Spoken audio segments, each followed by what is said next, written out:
Well, good morning, everybody. Welcome back to Aquarius Rising Africa and Solutions with Chantelle. I'm here hanging out today with you guys. A little bit of a different hangout today, but a very important one nonetheless. I have with me today a very interesting gentleman, Rocco Viljoen, who is a local, is a local here on the garden route. But recently, very interesting happenings occurred here. So just before I start chatting with Rocco, I'm just going to fill you guys in on what's happened, because I also think it's so in line with the times that we're living in, and so important on many different levels, which hopefully we're going to be able to chat about today. So I asked Rocco to join me because he's been in the news a lot lately, not for very wonderful reasons, as we're going to hear. But as I always say, I believe nothing happens by accident, and there's clearly a reason, in my opinion, that Rocco's voice needs to be heard. But we're going to hear about that in just a minute. I think it was the 28th of January, here on the garden route, all on our sleepy little garden route. We all woke up to very tragic news that a beautiful woman by the name of Nicky van Heerden, also called herself Alaska. I don't believe I ever met Nicky, but her face certainly is familiar, I have to say, so it's very possible over the years I did. But she was an ex-detective from Knysna, and she had recently started dating a local artist called Bevan van Druten. And Bevan van Druten and Nicky van Heerden made news that morning. She was murdered, and her boyfriend, Bevan, had been arrested for her murder in a very violent way. We were all damn shocked about it, and it was like, what? He was an artist, well known to the public, our locals around here. So I think that was such a shock. However, what I do want to say, and I want to preface that with this right now, and we're going to get to that later on in the conversation. Bevan was also a very violent man. He had several restraining orders against him from women within the community, of him being violent against them. Several reports of him trying to strangle women. There was even an incident, I think, where I do believe, and I saw this, there were photographs taken from one of his elderly neighbors. He would not let them come in or would not let them leave their house or something, and was standing there with, I don't know what, in his hand. He threatened to shoot someone's dog with a crossbow. How interesting that I know the person who he bought the crossbow from. How bizarre is that? Anyway, stuff like this. And the point of this conversation today is to first see how dangerous it is to frame an innocent person without evidence of the allegations, right, as we're hearing now. But also the second part of my show would be, why is it that our community has protected this man for so long? He's been a member of this community for years. He has hurt many women and obviously innocent people. Yet he continues to be supported. He continues to be reveled around, and men and women within the community still continue to introduce him to other women, and maybe don't warn the new woman, even if she wasn't aware. So, for me, this is a two-way conversation today. But the first thing I want to talk about and I want to bring into the studio with me is Rocco Viljoen. Now, Rocco, I've never met in person, actually. But we've been Facebook friends for I don't know how long. And I know there was maybe about a year ago. I always found Rocco so interesting because he's an ex-child church minister, Swiss and Afrikaans sê dominee. He's an Afrikaans, from the Afrikaans church, and you all hear me talk about the Afrikaans church in South Africa, right? But then has transitioned over to spirituality. And he has often done like shorts, little short clips and things and reels on Facebook where he speaks about that. So I was actually wanting to get in touch with him a few months ago, and we never got round to doing it, but it was always in the back of my head to do it and have a conversation about Rocco regarding this. I always thought that was very interesting, and especially in the line of work that I do.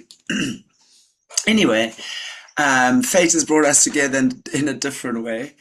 Because when I saw this story with Nicky and Bevan van Druten, the next thing, there was a very disturbing voice note that went viral of Nicky talking and screaming and shouting and talking about demons and possession, and clearly they were on something, and Bevan was with her in this conversation, you could hear, and then she mentions something about Rocco Viljoen, and there was a WhatsApp group, and I'm going to ask Rocco to give us the details now.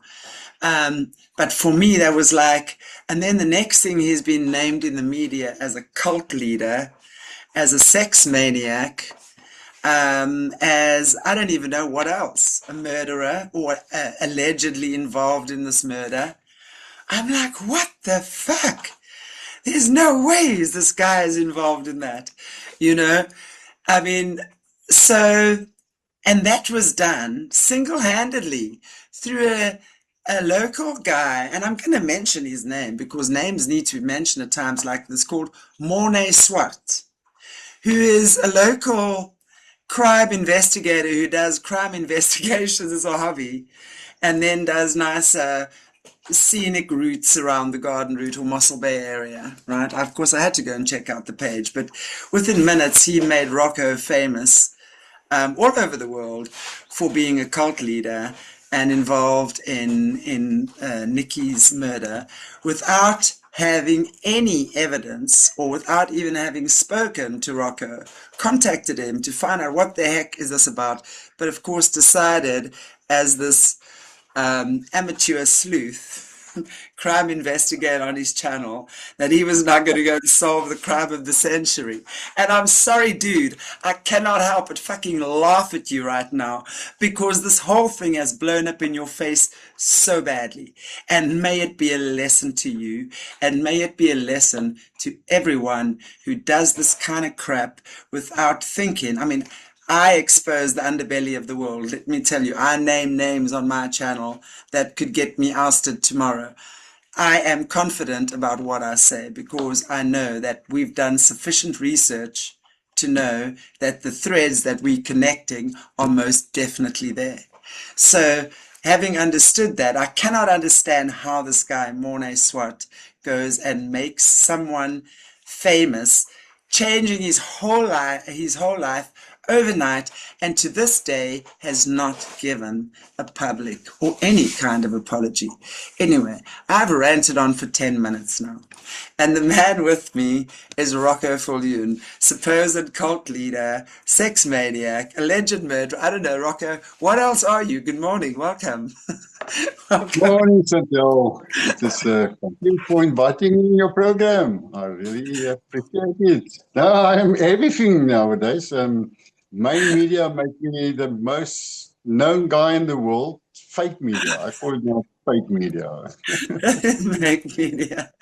I mean, but the problem is, you know what's so funny about this? It wasn't even really the fake media that did that, right? Or the mainstream media. Normally it's mainstream media that makes these hoo-has. But this was some dude that one would think, I don't know, had a little bit more than Yeah, no, I think you brain must have had cells something. screwed together. And I'm sorry, I know I'm Maybe, being... yeah, maybe he had something to drink that day, and it's not all Yeah, by himself. And it's fizz sad. pops. It's sad. Fizz pops were fizzing in the eyes. Anyway, Rocco, let me just start because I've now given this whole story, and obviously, you know, I'd love for people to hear your story as well. Although I know those who know you in the area absolutely know that you did not do that. I mean, a cult leader who's a bit of a hermit, the way I understood it, living in the mountains on his own, and an administrator of a WhatsApp group where people just chat to each other, ask spiritual questions, and just like a cool thing. So many of us That's have that. all. That's all. All right. Okay. All right. I'm going to ask you. So, overnight, what happens to a person like yourself when they're publicly named as a murderer without any evidence? Walk us through what that feels like. You know, the day before, we were all having on the farm, we had this lekker braai, and there's a lot of people coming visiting from all over. And I was invited, and I sit down there, and we had a braai, we sing, there was drumming, and there was just something of everything, and everyone was happy. And we had potjie, vegan potjie, and there was meat. We had some breakfast. I haven't eaten meat for a long time. I said, oh, that's lekker. And yeah, I went off to caravan when everyone left, get in my camper and feel like, wow, it was a great day. My stomach is full. I have some meat in my stomach. And I've just fallen asleep. Beautiful day. The next morning, in my camper, there's no signal for cell phone. So I stood up with my phone in my hand. I went out to go have a pee. And I just said, blip, blip, blip, blip, blip, blip on my phone, like, yo, this is busy. I'm most of the time alone in the bush. My phone never goes like this. And I look at my phone and I see, hey, Rocco, there's some messages you must listen. It's very important. And like, all right, let's listen to message. And I listened to Alaska's message for the first time. And I like, can't be. This I've never heard this state in my Just, life. sorry, I want to just point out, you talk about Alaska. Alaska is Nicky van Heerden. She called herself Alaska as well. So when Rocco talks about Alaska, he's talking about Nicky, the girl who was unalived. Sorry. Yeah. I met her and she told me her name was Alaska, and I always called her Alaska. I actually kind of forgot the name was Nikki. I was like surprised when I see on media they call her Nikki. Like, no, man, it's Alaska. But when I heard a voice message, I'm like, no, this isn't she. I never heard her talk like that. She's always, if you go on my messages on Facebook and on TikTok and YouTube, WhatsApp, you always see it's decent talk. There's always no sex, no swearing, no fighting. So I want to just clarify this. You knew Nikki. She was a friend in the community. You guys had a lovely friendship. You were Yes, friends, and you were like brother and sister. I mean, listen, I've lived on the garden route for a long time. I understand. How the community here works, and it's yes, really just one big. Just to tell our viewers, especially the ones that aren't from here, there's a large community of people who love to live off the grid. Rocco, you obviously one of them as well. You've chosen to live off the grid, move there, and there's a large community of people here who love to live off the grid. And Nikki was obviously, or Alaska was obviously one of those as well. But obviously an ex-policeman, policewoman, detective nogal. So yeah, obviously had a lot of sense between her ears as well. yeah. The awkward work life is something different. I really love the living off grid, and I love the alone time, especially when I broke up with somebody I truly love. And I really thought, oh, it broke my heart. It broke my heart in pieces, and I needed just a breakaway and just go and find myself again. And I love the bush. Most of the time, I'm alone. In my camper with my two cats. I have two beautiful cats. Yay.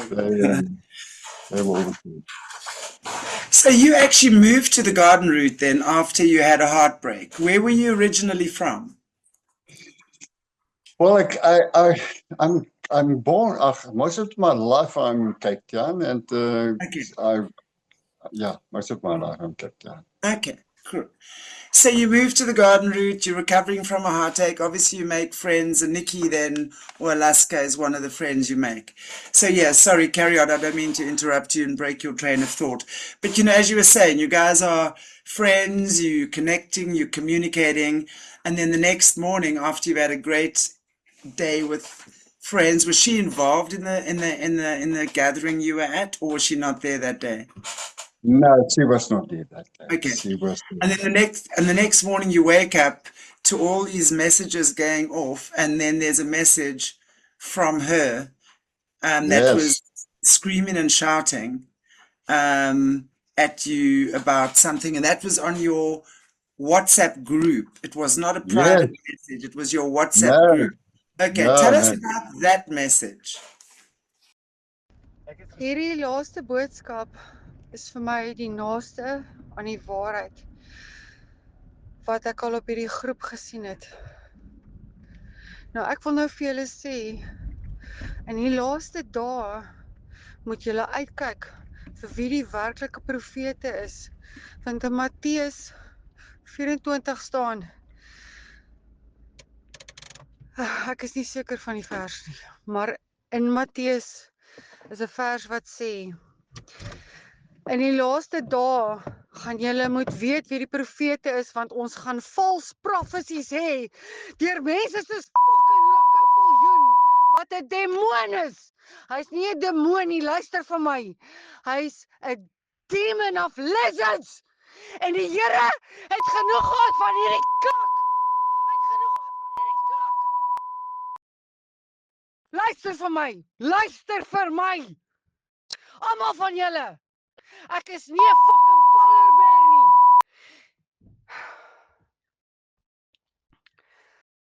Luister vir my, almal van julle.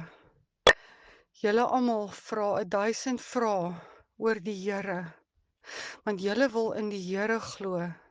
Hierdie man wat julle volg, het 'n man van die Here, Bevan van Druten, wat nou nie meer Bevan van Druten is nie, hy's Ouden Jonah. Soos die man wat deur die walvis uitgespoeg is. Want die Bybel is in. Well, that message was deleted by one of the people on the group because he was swearing and people were complaining. But the next morning, when I heard it for the first time, I immediately heard that she was on something. And I like, drugs, it happened. I don't worry about that. And then there was another message, what nobody talks about, is where she sent another message and said, I'm sorry. I didn't want to swear like that, and I don't want to go to hell. And then I sent her a message back the next morning and said, don't worry, I'm not angry at you. I still love you. And I left it there. I still love us. We are friends. We are good friends. We talk things, but nobody talk about,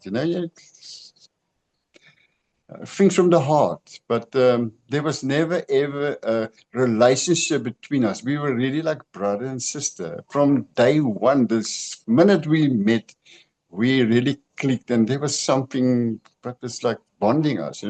It's like almost like soulmates. Yeah, you can see, when you see pictures of the two of you together, I mean, you look so cute together. You really do, actually. And she really had such a cute face. I mean, you could see she's a likable person. You can imagine she had lots of friends. I would imagine she would have had lots of friends and everything like that. So yeah, I did notice that. Anyway, Well, yes.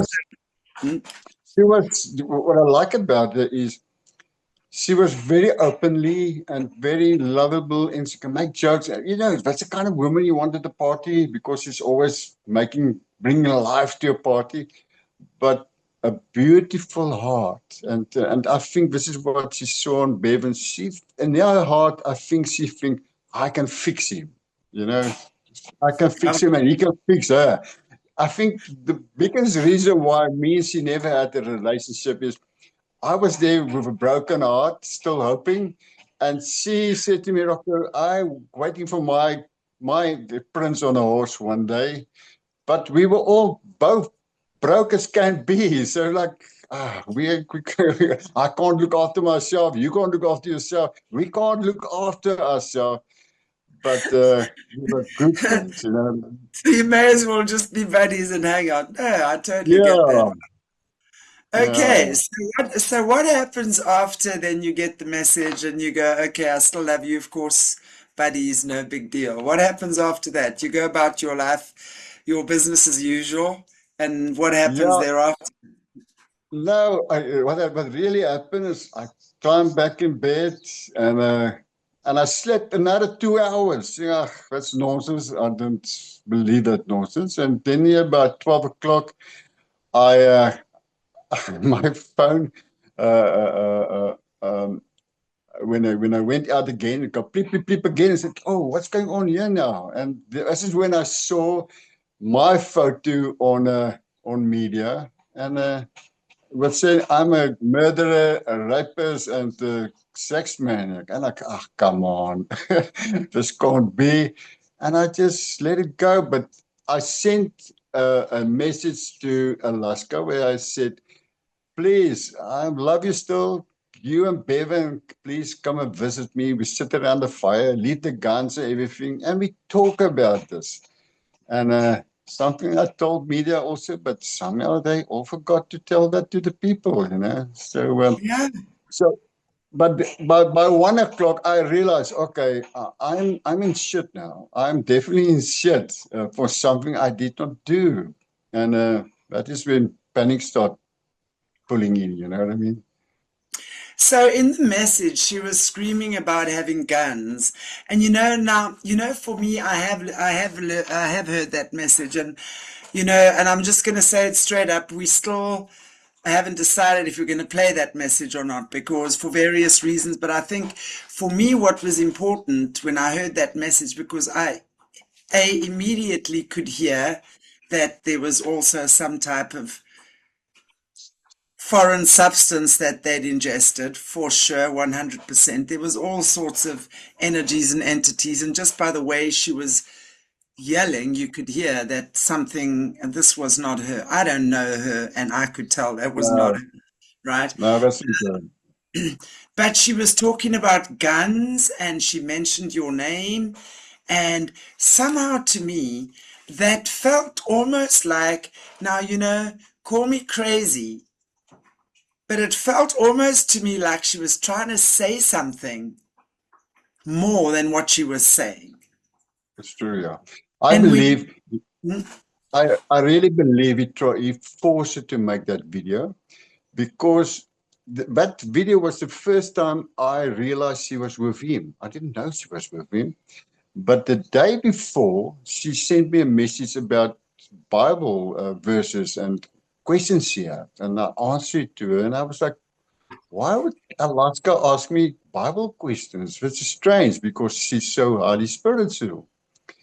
And uh, and then just a few hours later, she sent that voice note, and I can hear something is wrong there. Definitely, that is not she talking. And then I heard his voice at the back, and I know he forced her to make that video. And I truly believe in the beginning she tried to tell him actually the good side of me, but he flipped the script, yeah, and that's what super I believe. jealous. When you look at that, that's his jealousy, that's his insecurity, because, as a healer, that's the first thing I would see is the connection that you and her had. And of course, him coming in, the first thing he had to do would be to sever that connection so he could isolate her. That would be the Yeah, typical narcissistic behavior yeah, that this yeah. man has been prone Yeah, no, to. I was born in a narcissist house, so I know narcissists. And I think the main thing is I gave him a beating, and he couldn't take that because I really gave him a beating, and he Okay, thought just we were alone. describe when you say you gave him a beating. What does that mean? Well, the night when this happened, I was sitting by my fire and just making myself some food on the fire alone. When my friend came to me, walking to me, and I saw her. Her name is Eileen, and saw her coming towards me, and I can see she got this panga in her hands, and she's crying and she's shuddering, And I walked to her, say, "Hey, what's wrong? What's wrong?" And she told me she's scared. Her boyfriend is gonna come. And I said, "Come sit here by the fire." And we talk. And she told me she's scared of her boyfriend. And at that stage, I knew she was going out with Bevan. And I said, "Don't stress. He doesn't know where I stay. Come sit here." And we had this chat around the fire, and I make her some food.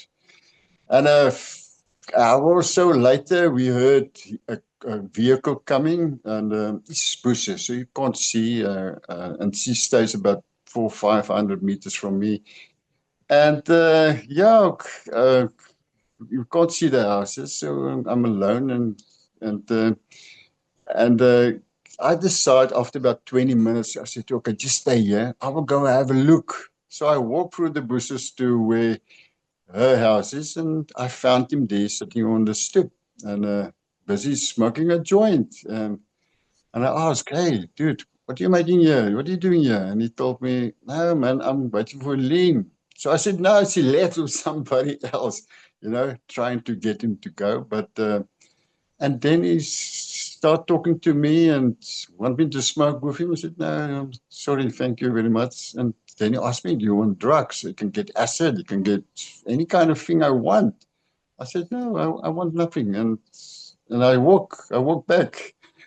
And he closed the door and he walked behind me, about 20 meters behind me. And I knew I have to walk a different path to my camper because he doesn't know where I stay. And I walk a different path. And he was sitting in his bakkie and it was dark. It was a dark night. And I thought he will never find me. And when I come to my fireplace, I told Eileen, "Please hide. Stay where you are." And I sit by the fire alone, and I heard his bakkie starting, and I heard he's driving away, and I can hear the vehicle get softer and softer, so it means he's far. He's far away. But my inner voice said to me, "Rocco, no, he's going to come back." And I told Julian, "Hey, I have this feeling he's going to come back." And while I was sitting in this fire in a dark night, there was no moon, out of the blue, he's standing behind me, 10 meters behind me, and asked me for light. What? He I'm found telling your you, house. he found my Okay, house. I I should want have to killed the just fire. Okay, guys, let me just also, this is for those of you who might not have followed, that we're still talking about Bevan van Druten. We're not talking about Nicky or Alaska, the girl that he unalived. We're talking about a previous girlfriend that he had, Helene, who was Rocco's neighbor, who came to him one night with a panga in her hand, crying because she was scared of Bevan. So Rocco and Bevan have had previous I guess, meeting altercations. So Rocco was trying to protect Helene from Bevan. That's in case any of you might not have caught that. Sorry, Rocco, carry on. Yeah, because he told me he wanted the light. I said, "I got no light here. I'm not your friend. Please go. You go. I don't want you here." And he said, "But I just want a light." I said, "No, you lied to me. You had the light just now on the stoop smoking a joint. You had the light in your bakkie. You just drove off. Why were you sneaking onto me?" And he said, "No, you're looking for Eileen." I said, "She's not here. Go. I don't want you here." And I stand up, like two lions walking to each other, and start yelling on each other. And I just him on the and said, "Please go. You're not allowed here." And the moment I look away, that man hit me and fell on the ground, and he kicked me in the face and twice. And I can't see. It is so dark. I can't see. And I grabbed and I just feel okay, I got him and I pull him down and I just move him till it's quiet, till nothing is moving under me anymore. And I felt, okay, whoa, this is enough now. He slides out. And I went to sit by the fire again, just cool off and chill. And when I walked to him after a few minutes, he's gone. He was gone. But that was the last time I ever saw him. And then a half hour later, the police came. You know what I mean? Oh my gosh, wild. Yeah, that is tough. It's just, I'm not really a fighter. This is not my thing. I love peace and harmony, but I knew. When I saw Eileen, this is how I saw my mom, where my father used to eat her. So it was, you Ah. know what I mean? And I knew I have to do something. And yeah, then the police came and they want to arrest me. I mean, how can they arrest you for him trespassing on your property, though? I mean, that's ridiculous, right? I mean, Yeah, that is, I that mean, is. he's there and looking for nonsense with you, and then he runs to the cops when you kick his ass. Yeah, you know what is the funniest? About a week ago, before that, I met him by Lean's house, uh, and he didn't like me. He didn't even want to greet me. So it was like the second time we met, but the first time we greet with hands, and he didn't want to greet me. And that man never liked me, and I was feeling from day one, this is a purple, and he told her, Pauline, that he's not scared of me. He's going to murder me. So yeah, he had in his mind he thought Wow. the old man on the chair is walk, walk over. But You know what I mean? isn't this interesting though, Rocco? You know, when you're looking at this and you look at these guys that have these spiritual hitchhikers, like he clearly has had, because for someone to commit an atrocity like that, definitely he's got some dark entities working through him. But isn't it interesting how, when you look at that story you've just spoken about from the days where you were protecting your neighbor from him, right? Yeah, To how it turned out with Alaska and how he used her actually almost in a way to get to you because now you being accused of the crime for which he's guilty. And he's yeah, sitting there and in prison right now. He's in prison and he hasn't been charged yet because now he's, from the last I saw, he's waiting for a mental evaluation at Falkenberg, which can take up to like a year. So he's like sitting pretty until his lawyers now got him. I feel the original lawyer resigned, and then he's got a state lawyer now, one of those lawyers that you don't have to pay. And that's the one that's now waiting, got him on the list to evaluate him for mental stability from Falkenberg. Now, man, that man is crazy. You look at his eyes. I am sorry. That is a lunatic on the loose. And yeah, I still want to get to the point where, you know, about the community.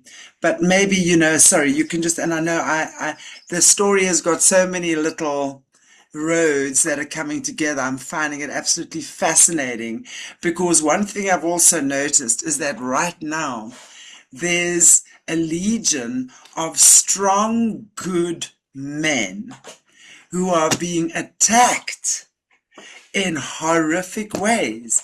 And this is what I'm saying, you know, we understand this is really is times of spiritual warfare, right? And this is how the spiritual warfare plays itself out because you really are a good guy in our community. You really are. I mean, all you have to do is look at the people around you and how much support you have.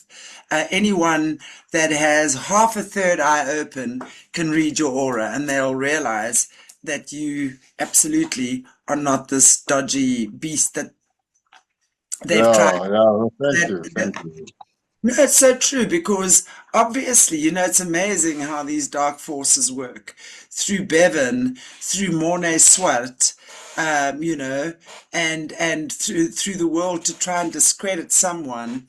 And I mean, I saw a lot Mm. of stuff on TikTok too, these women, and I'm getting you people are speaking nonsense.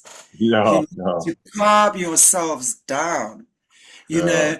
where they got your face there, but all blacked out, like this big mystery cult leader man. Well, here he is, guys. This is our big mystery cult leader on the garden route. Yeah, no, this is me. Yeah, yeah. um, I anyway, said, sorry, I don't mean to interrupt you. Carry on, Rocco. I must say, when I heard I'm a cult leader, I was like, come on, I'm alone sitting in the bush for almost a year, seeing 99% of the people on my groups I have never met. And I have two neighbors coming say hi there now and then for me, and that's it. I've been in town in 1 year 3 times. You know what I mean? So the only cult I have is my two cats who's following me. You know? And you probably follow them. They're the cult leaders. That's the thing with cats, right? Yeah, You have to follow them. yeah. When I go for walks, they follow me.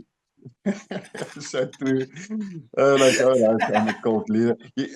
And then I am a sex addicted, This that was the hardest one. It's like, come on, I'm in a bush, guys. I'm a broken man in a bush, and where's the woman? You know what I mean? And that was the hardest one to sit. All right, Is bring the woman, show the woman, please. But isn't it interesting? All the things that you've been accused of are what Van Druten is, or pretty It's much. true. It's true. And you know what was strange is Alaska and me are really good. We are so good friends. We will sleep on the same bed with clothes on, not touching. You know what I mean? We are Yeah. really good friends. And we never had sex. And I that's the never thing. seen it. Never. And that was like when she said she was okay.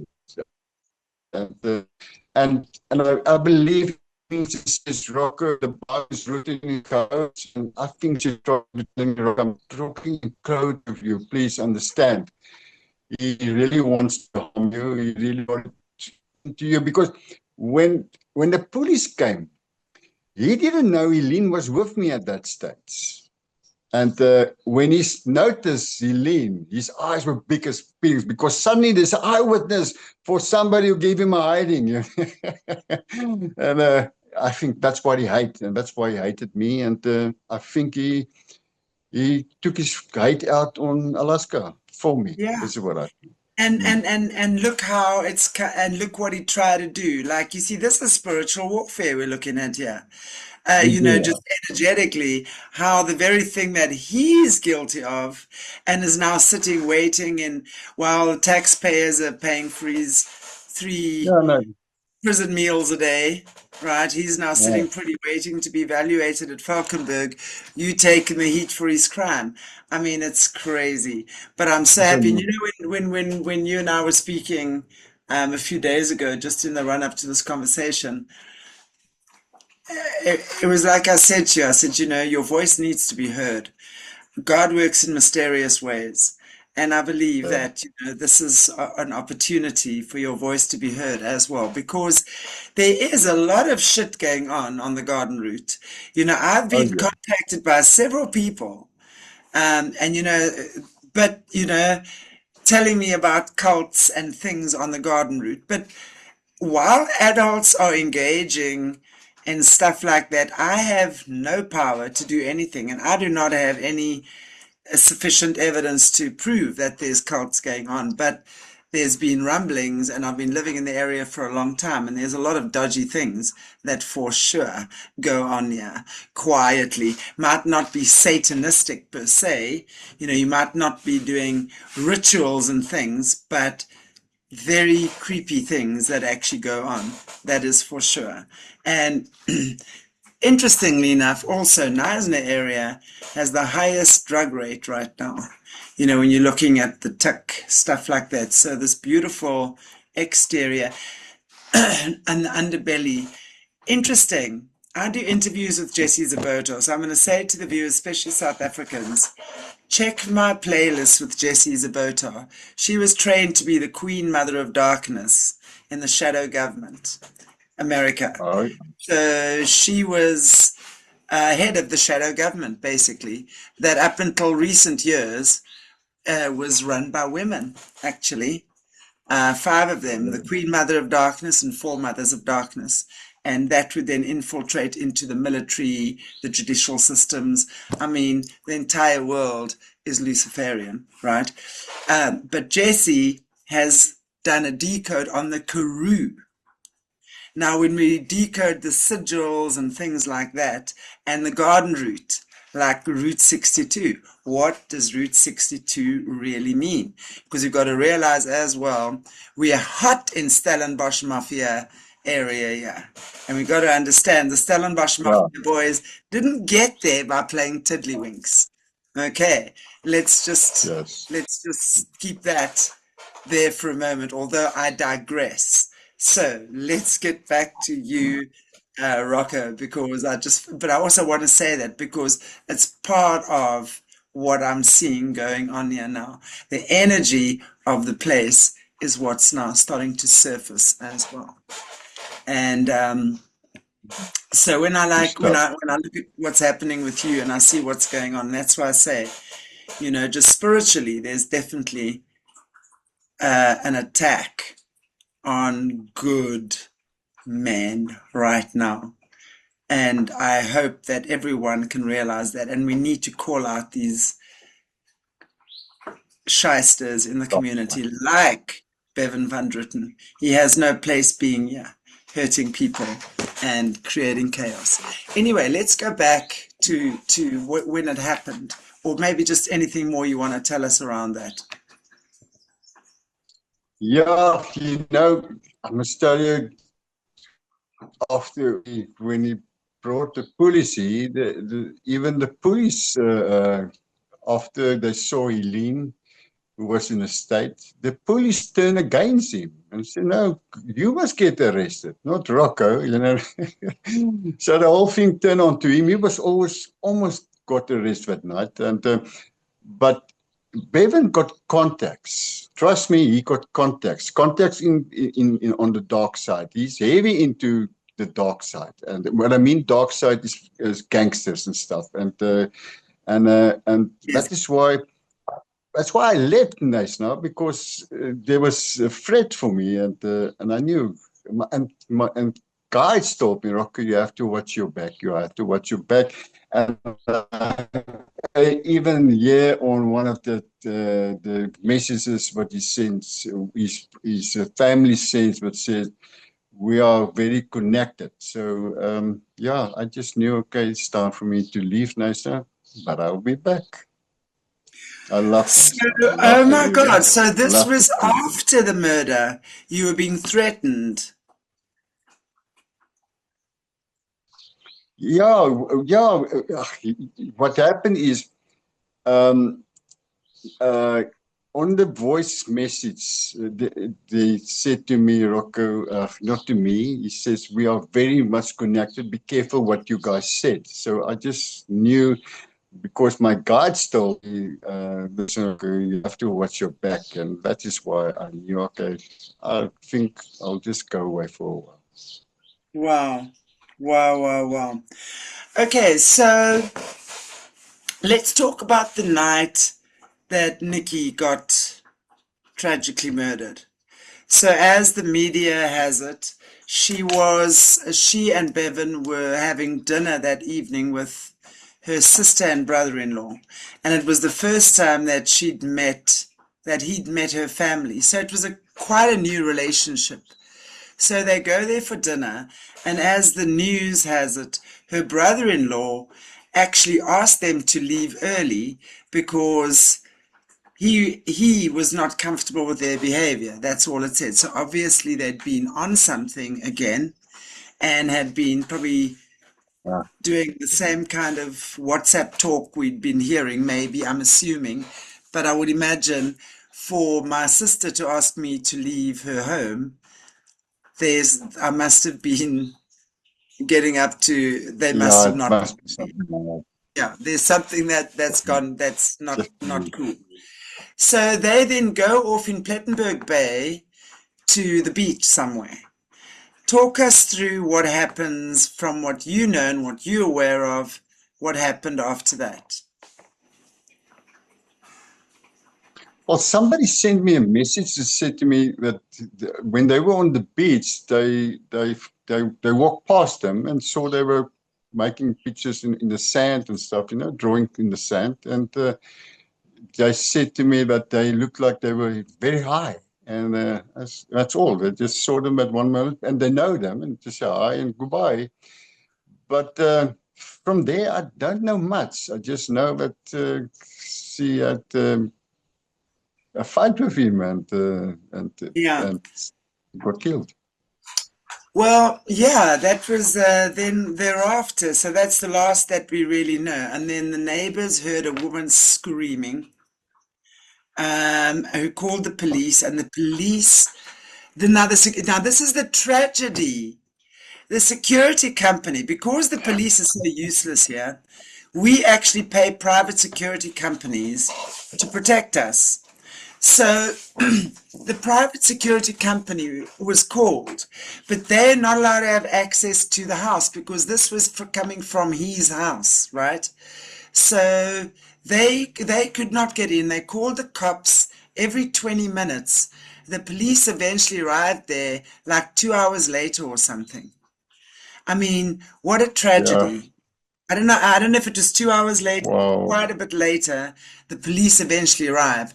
And then they get onto the property.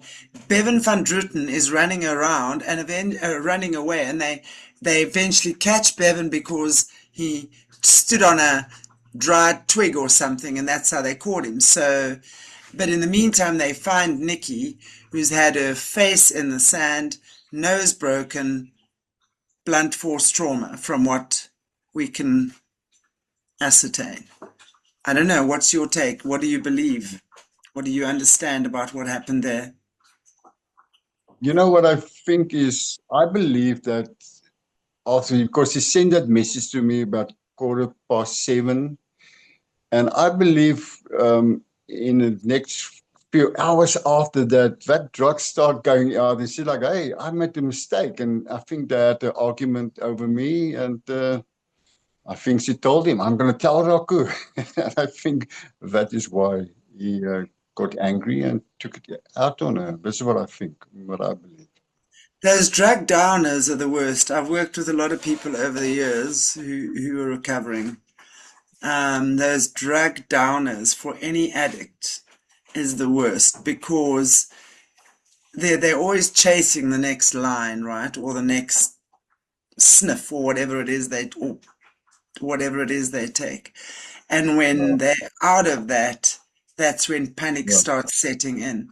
And Yes. that's when that fear. So yeah, for me that was definitely about a possession. I've no doubt about that.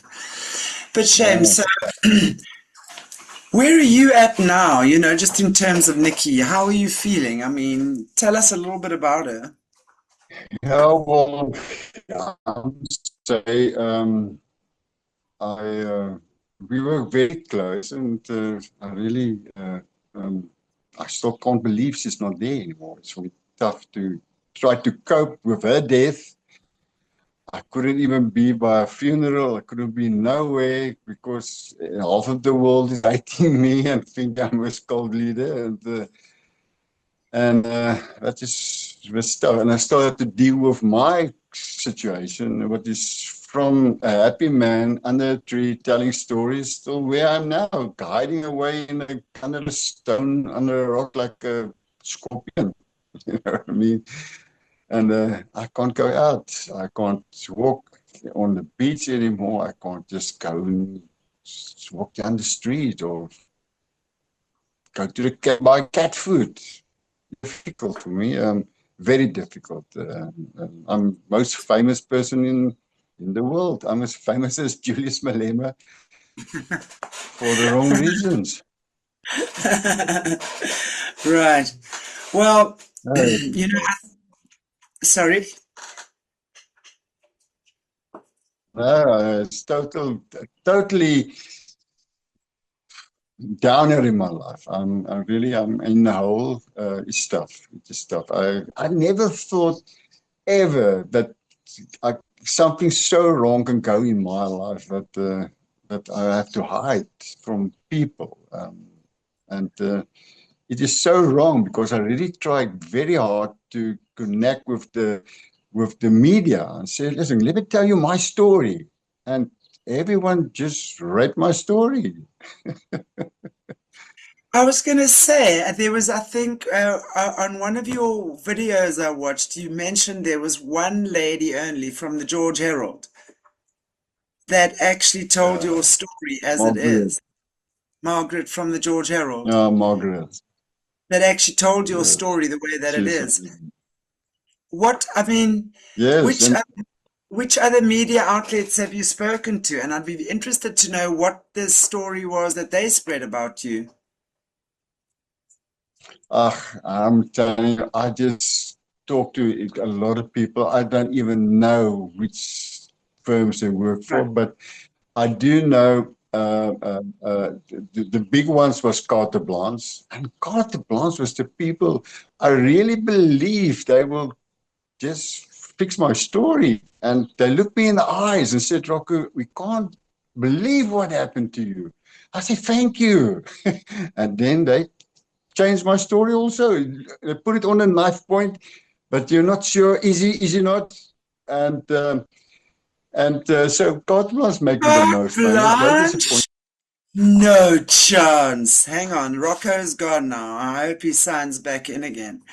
But I cannot believe that Carte Blanche went with that story and gave you a false narrative. That is shocking. Carte Blanche, I the tell you, biggest I was investigative. hard Carte to Blanche. Sorry, believe. We I talked. know. Carry on, Rocco. Carry on. I was the whole day with them. I told it from all different ways. I said I can show you the recordings. I can show you everything. And they just make videos and make me feel that they understand and they will bring my story up. So we're talking about Carte Blanche. That is the country's biggest investigative journalist, high profile. If you've got a story that needs to be shared, you go to Carte Blanche. But it seems No. that Carte Blanche has again done some failed journalism. That's shocking. That they actually No, cannot bring the truth. That they cannot bring yes. the truth to the fore. Wow. Yeah, that is after hours of talking to them, they can't bring the truth. And that was like, come on, is there one media in South Africa what is not fake? You know, Yeah, the yeah. report. Yeah. Aquarius Rising Yes, Africa. We're you're not. the one. You are one, and George Harold is Yeah, George Harold. marvelous. Uh, All of us there's garden two. readers. There's only two.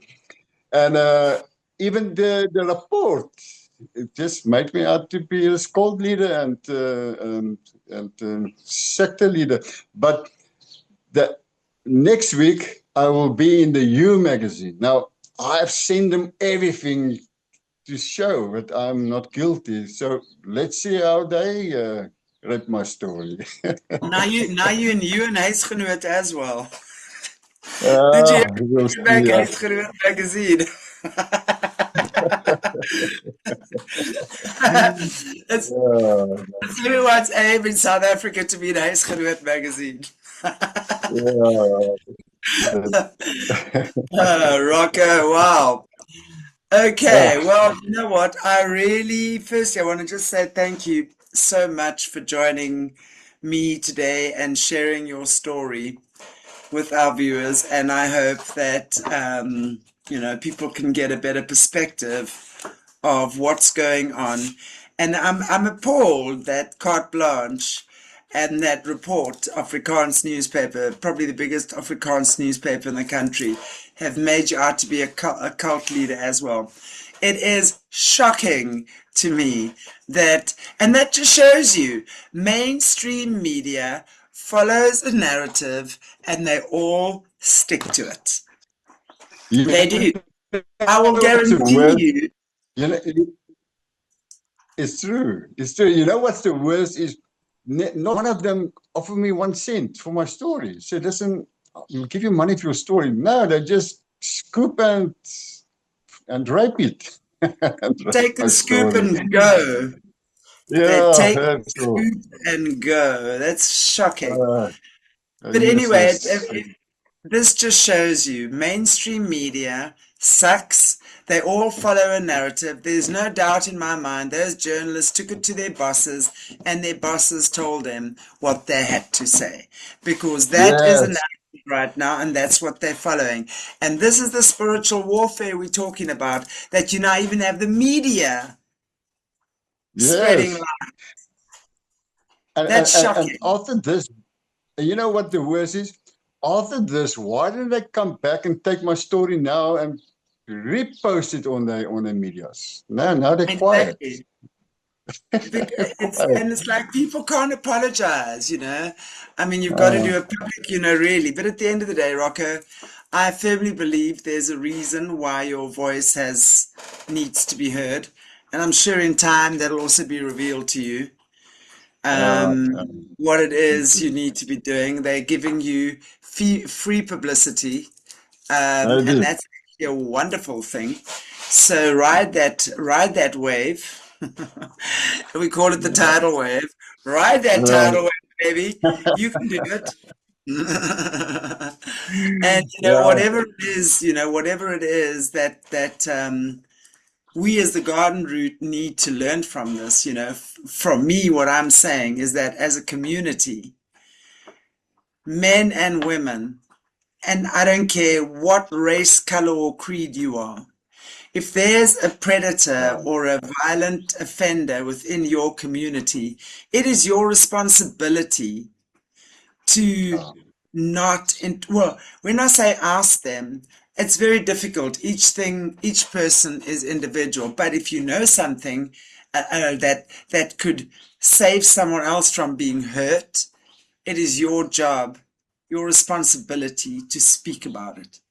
The fact That's that true. this man has been cockroaching around our community for the longest time and having free access to women and being a horrific neighbor, and the police haven't done anything. The justice system has let him run loose. I mean, there he was at your house, and even the cops are saying, you're the one that should be arrested.